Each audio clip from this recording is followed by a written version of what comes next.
चलिए हम आपको ले चले आज ऑर्गेनिक केमिस्ट्री में। अभी आपको क्लास 11th बैच में आपको पहले बता चुके हैं मैजिक सर। आपको अभी हम आपको डिस्कस कर रहे हैं क्लास 11th क्लास का ऑर्गेनिक केमिस्ट्री, जो चैप्टर आपका चल रहा है some basic principles and techniques, और उसमें हम आपको डिस्कस करें आज ऑप्टिकल आइसोमेरिज्म। आइसोमेरिज्म बताए थे पहले भी, दो टाइप में डिवाइड किया गया, एक स्ट्रक्चरल आइसोमेरिज्म, एक स्टीरियो आइसोमेरिज्म, है ना। स्ट्रक्चरल आइसोमेरिज्म में 5-6 टाइप आपको बताए थे, chain isomerism, position isomerism, metamerism, tautomerism, है ना, बहुत सारे टाइप डिस्कस किए थे। उसके बाद स्टीरियो आइसोमेरिज्म में 2 टाइप बताए थे, एक है ज्योमेट्रिकल, एक है ऑप्टिकल। ज्योमेट्रिकल की कहानी को हमने खत्म कर दिया है, अब बचा है ऑप्टिकल। ऑप्टिकल में भी आपको अभी हम आपको डिस्कस कर रहे हैं। आज का जो हमारा मेन टॉपिक होगा, ये टॉपिक है condition for a compound to be optically active. Organic chemistry में किसी भी कंपाउंड को कब हम बोलते हैं कि ऑप्टिकली एक्टिव होता है, क्या बोलते हैं?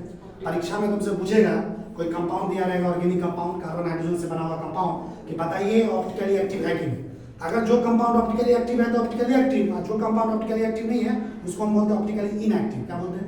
Optically inactive. जो एक्टिव है तो ऑप्टिकली एक्टिव, और जो ऑप्टिकली एक्टिव नहीं होगा उसको क्या बोलेंगे? Optically inactive. समझ रहा है ना। एक्टिव का वैसे हिंदी में बोला जाता है सक्रिय, क्या बोलते हैं? इनएक्टिव का मतलब होता है अक्रिय।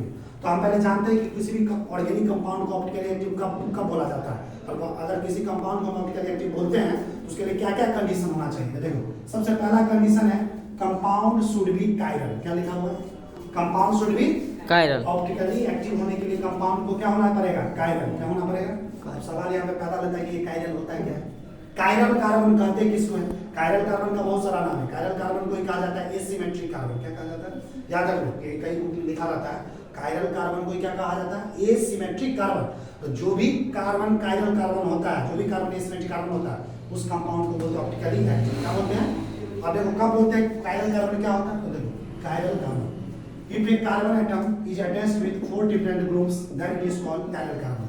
अगर कोई कार्बन 4 अलग-अलग ग्रुप से जुड़ा हुआ है, तुमको पता है ना कि कार्बन हमेशा 4 ही बॉन्ड बनाता है। कार्बन कितना बॉन्ड बनाता है? 4 ही बॉन्ड। जब ऑर्गेनिक केमिस्ट्री में पढ़ा था पहले दिन बता दिया, हाँ। कार्बन हमेशा कितना बॉन्ड बनाएगा? 4। कार्बन टेट्रावैलेंट होता है, उसकी वैलेंसी 4 होती है, लेकिन जरूरत पड़ने पे 2 बॉन्ड ही बॉन्ड बनाते हैं। ग्राउंड स्टेट में कार्बन 2 बॉन्ड बनाता है, एक्साइटेड स्टेट में 4 बॉन्ड बनाता है, लेकिन जनरली वो किस स्टेट में पाया जाता है? एक्साइटेड स्टेट में। तो कार्बन हमेशा 4 बॉन्ड बनाता है। अगर कोई कार्बन 4 अलग-अलग ग्रुप से जुड़ा हुआ है, मतलब जो कार्बन से जो 4 चीज लगे हुए हैं वो 4 अलग-अलग ग्रुप है, चारों ग्रुप अलग-अलग आपस में क्या अलग-अलग है? सेम है? सेम नहीं है, डिफरेंट है। क्या?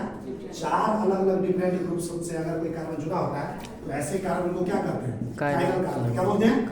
कायरल कार्बन का एक और नाम है, कई बुक में लिखा रहता है, इसी को कहा जाता है एसिमेट्रिक कार्बन। क्या कहा जाता है? Asymmetric carbon. कायरल कार्बन को ही क्या कहा जाता है?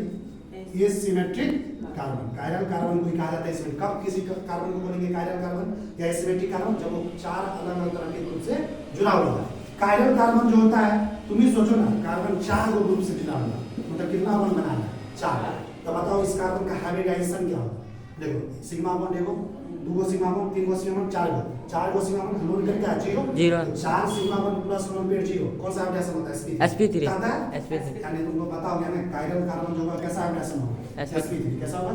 यानी कायरल कार्बन होता है sp3 कार्बन। कैसा कार्बन होता है? और कायरल कार्बन को ऑर्गेनिक केमिस्ट्री में रिप्रेजेंट कैसे किया जाता है? कार्बन इसलिए दिया जाता है स्टार, उसमें स्टार लगा दिया जाता है। क्या लगा दिया जाता है? कार्बन के ऊपर में स्टार लगा दो, ये किसको रिप्रेजेंट करेगा? कायरल कार्बन को। किसको रिप्रेजेंट करेगा? यानी एसिमेट्रिक कार्बन। देखो यहाँ पे लिखा है 2 पॉइंट। पहला पॉइंट है if only 1 carbon is present in the compound then it is always optically active. करा अगर किसी कंपाउंड में एक ही कायरल कार्बन है, कितना कायरल कार्बन? एक ही कायरल कार्बन अगर किसी कंपाउंड में, तो कंपाउंड हमेशा क्या होता है? Optically active. क्या होता है? ऑप्टिकली जिस एक्टिव। कंपाउंड में अगर एक ही कायरल कार्बन प्रेजेंट होता है, वो कंपाउंड 8 मूल में बोल देना क्या होता है? Optically active. जैसे हम एग्जांपल से समझाने जा रहे हैं, जैसे देखो ये कार्बन, देखो कार्बन में यहाँ पे ग्रुप क्या लगा हुआ? Cl। क्या लगा? Cl। क्लोरीन बोलते हैं, क्लोराइड। यहाँ पे देखो एक ग्रुप कौन सा लगा हुआ? CH3। CH3 को क्या बोलते हैं? मिथाइल। यहाँ पे ग्रुप कार्बन से क्या लगा हुआ? हाइड्रोजन लगा हुआ। यहाँ पे कार्बन से क्या लगा हुआ? CH2 CH3, इसको इथाइल बोला जाता है। जो कार्बन से CH2 CH3 लगा हुआ, Cl लगा हुआ, CH3 लगा हुआ, H हाइड्रोजन लगा है। बताओ तो ये चारों ग्रुप जो लगा, क्या चारों आपस में सेम है? क्या लगा? अलग। अरे आपस में चारों ग्रुप सेम है? क्या लगा? अलग है ना। क्लोरीन, मिथाइल, हाइड्रोजन, इथाइल सब अलग है। तो जब ये कोई कार्बन 4 अलग-अलग ग्रुप से जुड़ा रहता है तो उसको क्या बोलते हैं? Chiral carbon.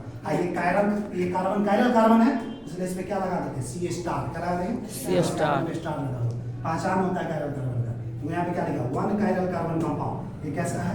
एक कायरल है। इस कंपाउंड में कितने कायरल कार्बन? एक। ये कंपाउंड हमेशा क्या होगा? Optically active. क्या होगा?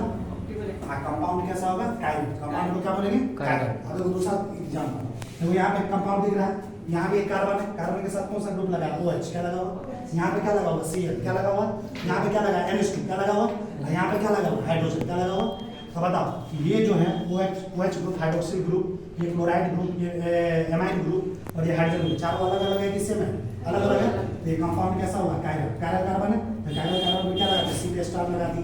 देखो क्या लिखा? One chiral compound is optically active. ये एक ही कायरल कार्बन कंपाउंड है ना, तो हमेशा कैसा होगा? Optically active. और कंपाउंड को क्या बोलेंगे? कायरल। कंपाउंड को क्या बोलेंगे? जो कंपाउंड ऑप्टिकली एक्टिव होता है उसको कंपाउंड का नाम होता है कायरल कंपाउंड। क्या कहा जाता है? देखो तीसरा एग्जांपल, कार्बन दिख रहा है, कार्बन के साथ यहाँ पे क्या लगा हुआ? CH3। क्या लगा हुआ? मिथाइल। CH3 को क्या बोलते हैं? मिथाइल। क्या बोलते हैं? यहाँ पे Br लगा, Br को क्या बोलते हैं? ब्रोमाइड। यहाँ पे H लगा हुआ हाइड्रोजन, इसको क्या बोलते हैं? हाइड्रोजन। Ame, देखो ये तुमको पहले ही बता चुके हैं, मिथाइल को ही Ame बोला जाता है। क्या बोला जाता है? देखो मिथाइल जो होता है ना CH3, CH3 मिथाइल का CH3, इसी को हम Ame भी बोलते हैं। क्या बोलते हैं? इथाइल जो होता है ना, जिसको C2H5 बोलते हैं, इसको ET भी बोला जाता है। क्या बोला जाता है? ET। शॉर्ट फॉर्म में ET भी लिखा जाता है। मिथाइल को Ame भी बोला जाता है।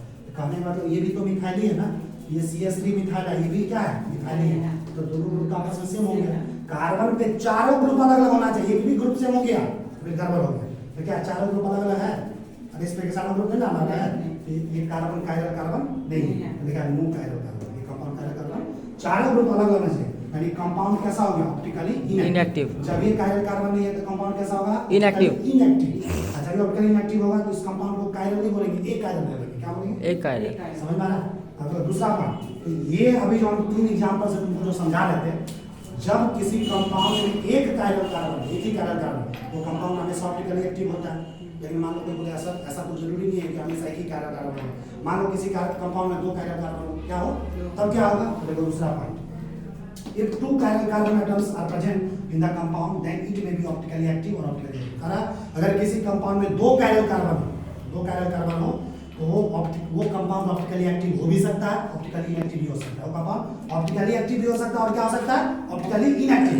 तो बोलेंगे सर दो कायरल कार्बन तो कब ऑप्टिकली एक्टिव होगा या कब ऑप्टिकली इनएक्टिव होगा, ये कैसे हम चेक करेंगे? उसको हम आपको नेक्स्ट क्लास में डिस्कस करेंगे। तो आगे का हमारा टॉपिक है इसके बाद प्लेन ऑफ सिमेट्री। क्या है? प्लेन ऑफ सिमेट्री, जिसको शॉर्ट फॉर्म बोलते हैं POS। POS को शॉर्ट फॉर्म में क्या बोला जाता है? Plane of symmetry. ये हमारा नेक्स्ट क्लास का आपको टॉपिक है। तो नेक्स्ट क्लास में आपको ये टॉपिक हम आपको डिस्कस करेंगे ऑर्गेनिक केमिस्ट्री के नेक्स्ट लेक्चर में। और आपको देखिए ये वीडियो, अगर आज का जो वीडियो लेक्चर अगर आपको अच्छा लगा तो इस चैनल को आप लाइक कीजिए, वीडियो को शेयर कीजिए। कोई अगर इस वीडियो में कुछ आपको कुछ पॉइंट ऐसे लगे होंगे कि आपको सुधार करने का, बतलाने का मन हो तो आप हमारे वीडियो में सुधार भी करवा सकते हैं। अगर इसको सुधार करवाना है, वीडियो में कुछ कमी आपको नजर आ रहा है तो कमेंट के थ्रू आप हमें बता सकते हैं। और इस चैनल पर अगर आप नए हैं तो हमारे चैनल को सब्सक्राइब कीजिए, ताकि इस चैनल से रिलेटेड आपको कोई भी इन्फॉर्मेशन हो, कोई भी अपडेट हो, आपको टाइम टू टाइम मिलता रहेगा। तो फिर से मिलेगा आपको ऑर्गेनिक केमिस्ट्री के नेक्स्ट लेक्चर।